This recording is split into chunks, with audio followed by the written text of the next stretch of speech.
Okay, so this is the fabrication process of a bipolar junction transistor, but we have not showed complete bipolar junction transistor. We have just showed here a PN junction transistor, PN junction diode fabrication. So, once we understand this PN junction diode fabrication, similar lines we can also understand how to make bipolar junction transistor. So, BJTs are formed similar to this, the PN junction formation. We have a P type semiconductor and we have an N type semiconductor, and we diffuse starting with base material as a P type semiconductor. We will diffuse N type into that. So, it forms the PN junction. And here if you observe it to make same PN junction in a silicon wafer, we need to take silicon. Silicon is basically column 4 element material, and there is a phosphorus here. So, having phosphorus you can make base material of N type. So, we will take here phosphorus material and we will diffuse into this, and then if you when the molten material solidifies, it looks like a cylindrical ingot, like something like this. This silicon ingot which is drawn from the molten state, it is almost shaped like, looks like cylinder type. When this silicon, this is called silicon ingot.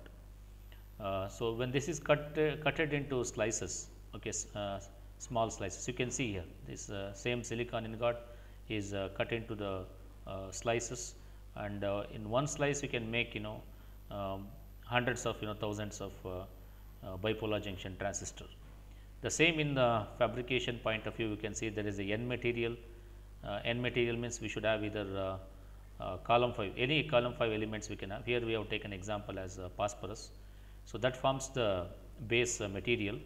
Okay. On top of that, if you diffuse okay, so the material like boron, okay, so it forms a P plus region here. Okay. So, P plus layer is going to be above this N region. So, that forms the P plus N junction here.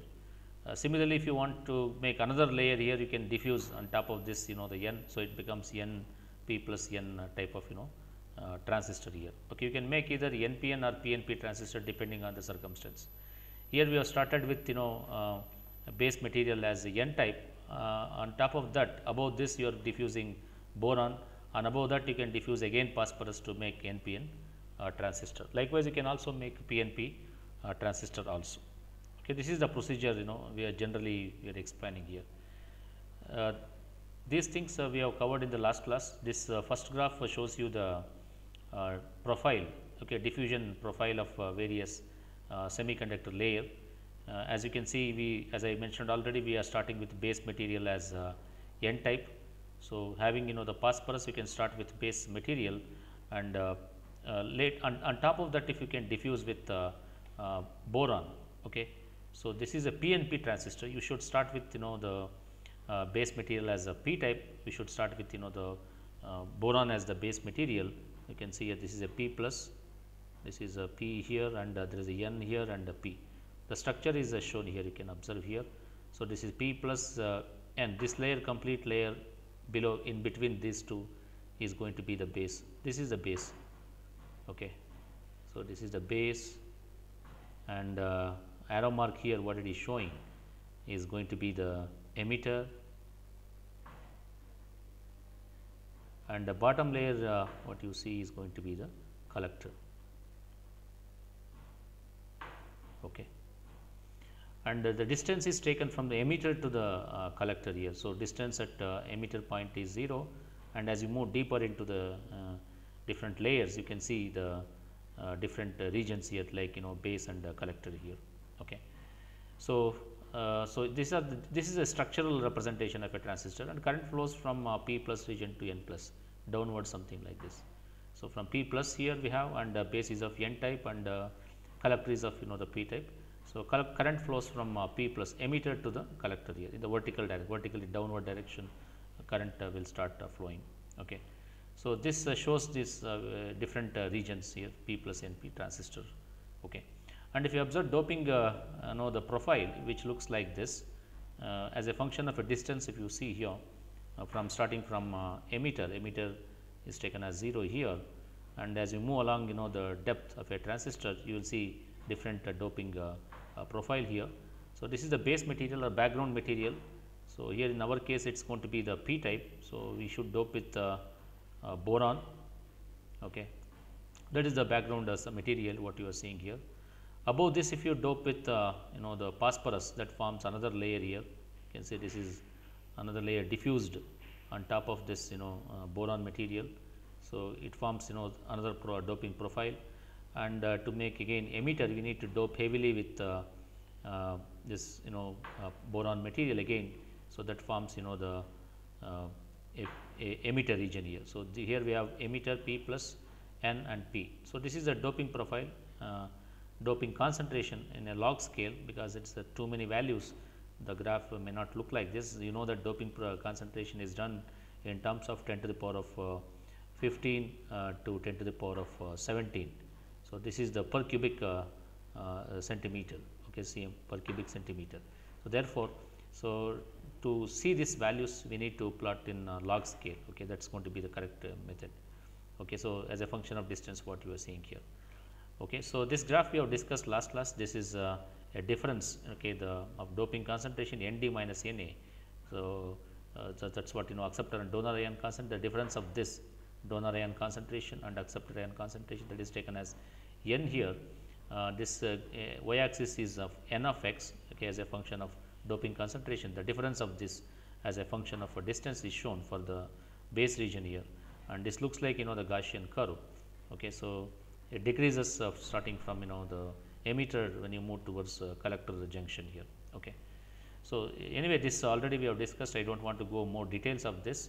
Only thing is you need to have different equations related to this.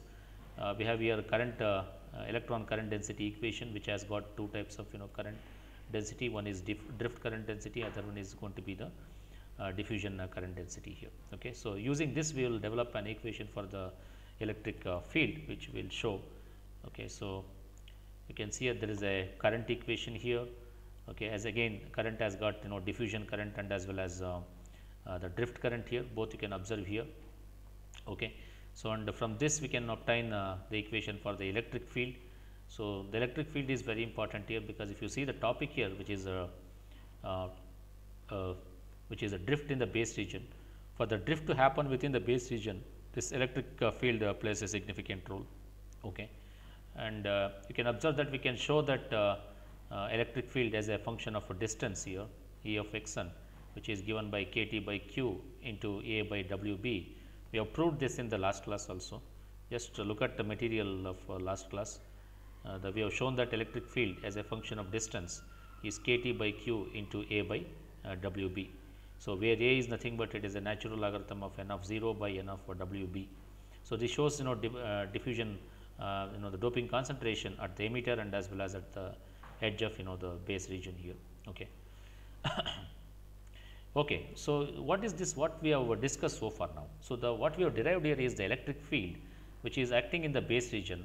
So, there is a diffusion gradient here, you can see there is a diffusion gradient at collector junction here and at emitter junction here, that is also responsible for the motor charge transport mechanism within the base region here. Along with that, there is a external field which is acting, not external, it is internal field with as a function of distance which is acting within this base region here, and this field is responsible for the movement of charge carriers here. Okay, though slowly this the charge carriers like in the holes they can they keep moving from the emitter to the base. So, now the additional to this the diffusion process, there is a strong electric field which is given by this mathematical equation, and this electric field is responsible for the base transport the charge transport mechanism within the base region here. Okay. So, this is what we want to show in the entire the topic. Now, let us move on to the other things like base narrowing. So, in the base narrowing we will see that what are the advantages and disadvantages of the base narrowing. Just have a look at this structure here. We have assumed here the material is of type P plus N type and again P plus here, you can see here this is the type of material we have assumed here, and various the notations we will just explain one by one.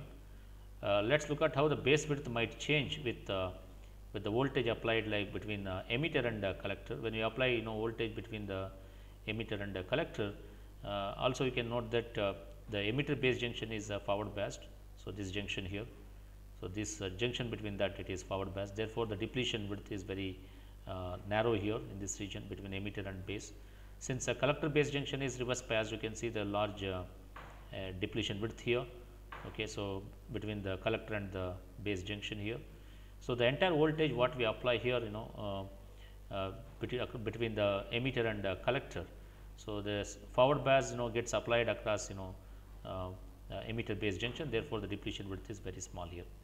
When you observe this, what changes it happens at the depletion width on the n side here. So, this region is very interested here. So, this depletion width here is denoted as small l here, and that is given by this mathematical expression here. So, we denote this as x n naught. So, later on we will make this equal to L here. So, this L which is equal to x n naught, which is given by this equation here, 2 epsilon V naught divided by Q into N A divided by N D into N A plus N D. This is the complete equation of depletion width at n side or between the collector and the base junction. This equation similar type we have seen in module 2 in PN junction. So, the continuation of that we are showing here once again, and in this there are two things we need to analyze here. One is the reverse voltage what we applied here, which is much more larger than the built-in potential here. So, V naught is nothing but which is the built-in potential here, and VBC is nothing but reverse voltage. Since VBC is larger than this approximately we can say the reverse voltage is completely acting along this the collector base junction here. And also the type of transistor what we have taken here is a P plus N P plus transistor. Look at this. So, P plus N P plus transistor. So, in that the donor ion concentration is much more is less much less than the acceptor ion concentration. If you can apply these conditions here. So, when we say that N D is less than N A, so in this equation N D becomes negligible. So, that becomes 0, that you can neglect it, and this N A and this N A cancels here, and you are left out with the simplified equation like this x n naught, which we already equated to depletion width in the collector base junction. So, that is equal to square root of 2 epsilon. Now, as I told you that V naught in place of V naught we can use VBC, because the VBC is larger than the built-in potential V naught. So, therefore, the depletion width is now given by this equation 2 epsilon VBC divided by Q times N D. So, then since this N A cancels here, we are left out with this equation here. Okay. So, observe this equation now. So, this depletion width is now depends on the voltage what we apply between the collector and the base. Since it is reverse biased here, so therefore, the larger depletion width you will see here. And also you can look at the distance here. So, this is L is small l is what we have shown here, this expression here, that indicates the depletion length of the depletion region here, and WB indicates the base width here. Okay, do not get confused here with reference to different terms here. So, small l is nothing but it is the length of the depletion region, this distance is small l, and WB is nothing but this distance here from here till here. So, this is WB. So, WB is not, we have come across this many times. So, this is width of the base region, that is the distance between this depletion region to this edge of this depletion region here. Okay. So, that is the WB, and there is another length here. You can see the length of the complete base region here is LB, starting from this emitter end of emitter region to this beginning of collector region here. This distance is LB here. So, length of the base region here. Okay. So, there are three things which we need to remember here: small l, which is the depletion region, length of the depletion region, WB is the width of the base region, and LB is nothing but which is the length of the complete base. So, now we can write this WB is approximately that is equal to LB minus L. Okay. So, this WB is nothing but total distance is LB, and if you subtract that with small l, this distance. Okay. So, this distance if you subtract it here, okay, and this LB minus L, that gives you the WB here, this distance. So, the WB is given by approximately So, LB minus L. So, this important the parameter here. So, WB will tell you how this increases the amplification factor here. So, this WB is nothing but it is the width of the base region here. Now, you can see that as L keeps increasing because of a reverse bias here. Okay. So, in this case we have taken as 0, but as reverse voltage keeps increasing, more and more negative voltage gets applied between the collector and the base. This L keeps increasing. So, as L keeps increasing, WB keeps the decreasing. You can see in this, as L keeps increasing, WB keeps decreasing. So, when WB decreases, then the amplification factor beta keeps increasing. So, as width of the base keeps the decreasing, the base becomes more and more narrow. So, when the base becomes very much narrow, the base current decreases here. When the base current decreases and having this larger collector current here, the total amplification factor beta keeps increasing here. The summary of this is, as WB keeps decreases, amplification factor beta gets increases. We can also show this amplification factor as in terms of trigonometric function, secant hyperbolic function of the WB by LP here. Okay. So, LP indicates diffusion length for the holes, and WB is nothing but width of the base region here. So, this is what the summary we want to convey from this. If we increase emitter collector emitter voltage, okay. So, collector emitter voltage is nothing but voltage between this and this emitter and the collector terminal at fixed emitter base voltage. When we fix the forward bias voltage here, then VBC is nothing but reverse voltage. When this is fixed, and if we keep increasing this VEC, definitely VBC will increase. Increase in VBC will decrease the base width. So, decrease in the base width will increase the amplification factor beta. So, amplification factor is also represented with this in terms of current transfer ratio, which is alpha divided by 1 minus alpha, and this also can be written as alpha. We know that it is base transport factor times the gamma. Gamma is nothing but which is again the current emitter injection efficiency. So, this gamma B into gamma divided by 1 minus B into gamma. This alternative representation of this amplification factor beta. The summary is, as you increase the emitter base voltage, since this forward voltage is fixed, the increased in emitter base voltage completely appears across the collector base junction, and this increase in collector base voltage, that is reverse voltage, decreases the base width. So, that means the WB keeps decreasing since L keeps increasing. When WB keeps decreasing, so the base current also keeps decrease. So, therefore, beta keeps increases, this IC keeps increasing. So, therefore, beta also keeps increasing. Okay. So, this is what we want to show in this base narrowing. Okay. Any questions about this? I hope we are clear about this, each and every term here. If anything, if it is missed out, let me know that. Initially, we started with defining what is this length of the depletion region. We equated, we have taken this extracted from the PN junction, and later on we have approximated this depletion region length in terms of collector base voltage and donor ion concentration, and we said that as the reverse voltage keeps increasing, L keeps increases because reverse voltage. So, this is VBC keeps increasing, L also keeps increasing. When L keeps increasing, this WB keeps decreasing. When WB keeps increasing, decreasing here, the beta amplification factor keeps increasing because base width becomes narrow. So, this is called narrowing base width. Okay. So, any questions or any doubts you have with reference to this? Otherwise, we will move on to the next topic. We will see the consequence of decrease in the base width here. Okay. Let us see here now. This is another thing which we need to give explanation here regarding the base narrowing. This is the characteristics which you see on the cathode ray oscilloscope. This is nothing but BJT output characteristics. So, if you see the output, if you plot characteristics of a transistor output characteristics, especially the VCE versus IC graph, the curves looks like this here. This is for constant base current here. So, for different values of the base current, you get different sort of curves like this. You can also observe there is a slope here for each of these curves here. Okay. So, here what we need to understand here is So, for a fixed base current here, suppose if fix to any particular curve here, suppose if I fix this base current as for, let us choose this curve here by fixing the base current. Let us say I am fixing here IB1 as the base current here, and as you know the VCE keeps increasing, you can see here. For smaller VCE, let us choose here, we have one particular VCE here, and the corresponding collector current is going to be this.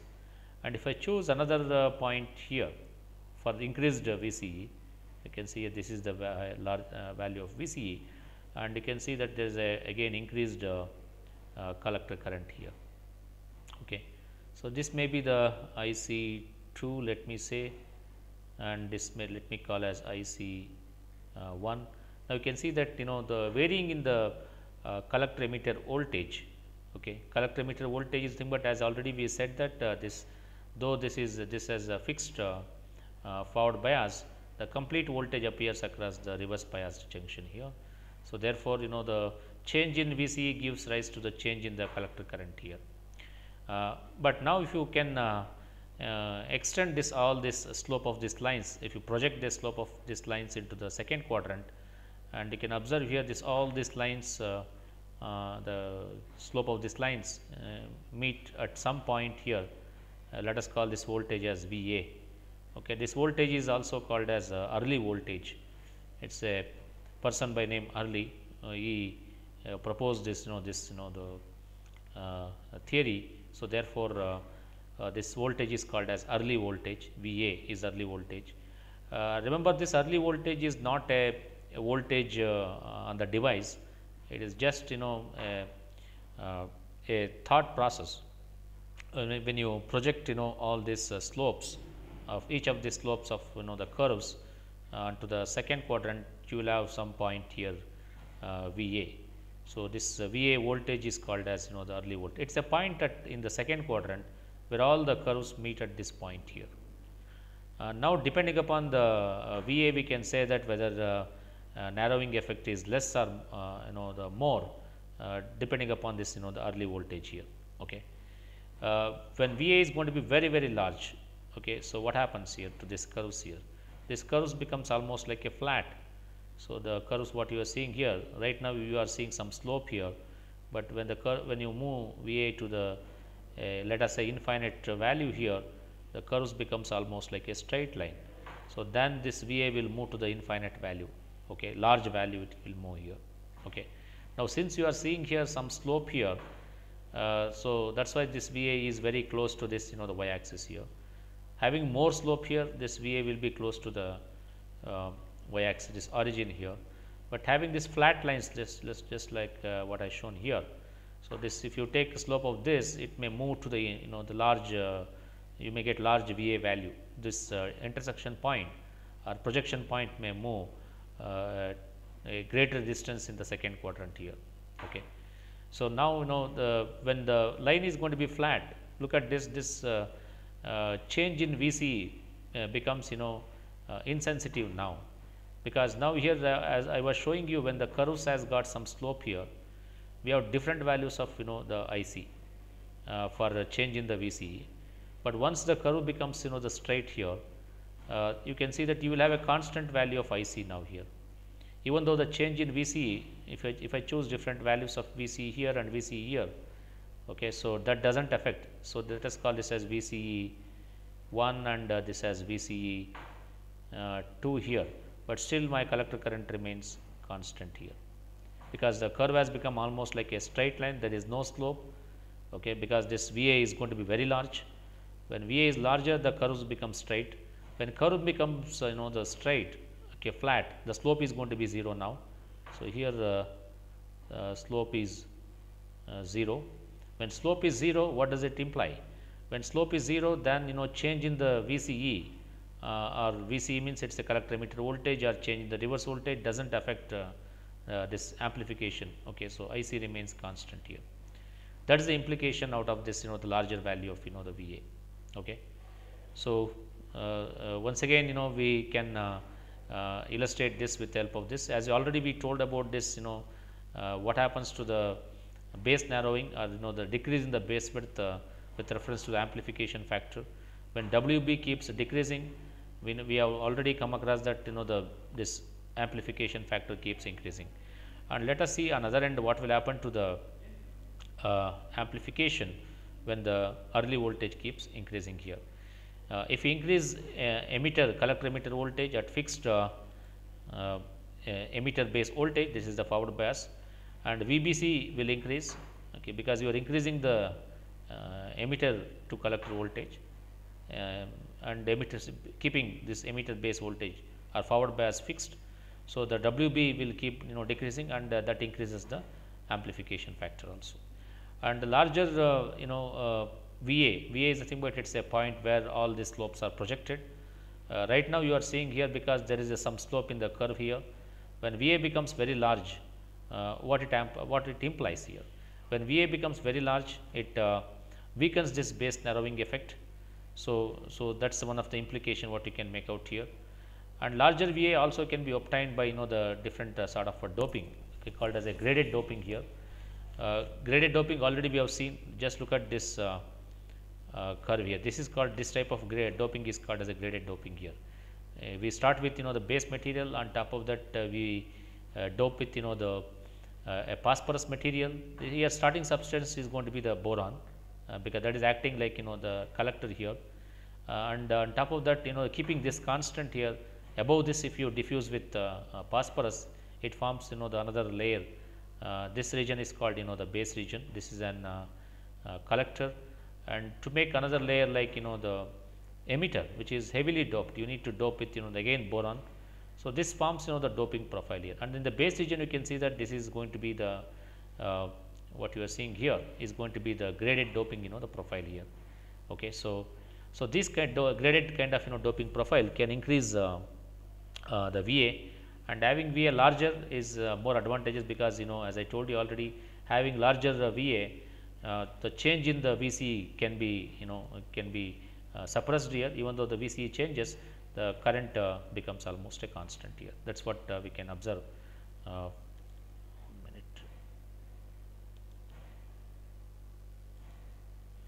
Okay.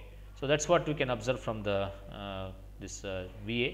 As I told you, VA is not a voltage on the device, it is nothing but it is an thought process just by that is a projection of all these curves onto the second quadrant here. Now, this having this VA lesser, then it becomes the transistor becomes sensitive to the VCE, and the collector current will have different values here. Having larger value is always good for amplification, because having the larger value of VA, the change in VCE becomes insensitive to the collector current here. So, collector current becomes independent of the collector emitter voltage here. So, for the large VA. So, large VA can be achieved by different way. One is going to be the by base narrowing, you can achieve that. Okay. A weak base narrowing implies the larger the VA. Another thing is going to be the graded doping here. Through graded doping also, as I told you, doping profile I have shown you, with that also you can achieve the large this early voltage here. Okay. Now, let us discuss about the injection level here. Injection level is very important here. So, at what rate the emitter injects the the holes, and whether it is sufficient electrons are present in the base region for the recombination, we will see that here. And this is the graph of what it shows you is forward voltage along the x axis, and y axis will tell you the current in the device, in the PN junction basically. And this PN junction current can be applied to even to the transistor also. And if you recall the PN junction at low forward bias voltage, low means the small voltage here, what happens you can see here. This is normal operation you can see here. So, normal operation, this is going to be the diode current equation, I is equal to I naught into e to the power of QVA by n into kT, where n is equal to 1 here for the normal operation here. When you substitute 1 here, n is equal to 1, this functions like a diode here. Okay. And now, here if you observe here, the emitter injection should be supplied with these two currents along with the current what it is coming from the base to the emitter here. So, this is basically electron current which is coming, electrons are moving. Okay. So, within this there is, you can see, recombination will happen here. So, recombination process will happen here, and here the amount of injection which is coming here should be the equivalent to the one with the injected holes here. Okay. So, when you observe this expression, you will get to know that probably here, no, I think next slide will clarify that. Yeah, this is what emitter injection efficiency. So, emitter injection efficiency is given by this equation, gamma is equal to IEP divided by IEN plus IEP. So, that means the sum of these two currents and injected holes here. So, that must be equivalent to have a ideal value of emitter injection efficiency as 1. To have larger value here, then definitely this must be smaller and this must be larger here. Okay. So, the sum of this IEN plus IEP must be smaller and IEP must be larger here. So, therefore, you will have a larger emitter injection efficiency here. So, this is a mathematical relation here. So, IEN plus IEP, sum of this, that means electron emitter current and hole emitter current. So, these two sum should be small enough with the total emitter holes injected from emitter to the base here. That can be achieved by just by the small amount of doping in the base region here. Okay. And here what we are trying to summarize here is when different values of n exist here, suppose if n is equal to 2 here, you can have some slope here. So, when you substitute here n is equal to 2 here, the current will change here, that is for the smaller for the forward voltage. So, for smaller forward voltage here, then you need to have lot of current to be, you can expect from the, you need to expect from the base region here. Smaller the voltage here, smaller injection will take place here, and that much electrons should be recombined here to recombine with to maintain this complete region as a neutral here.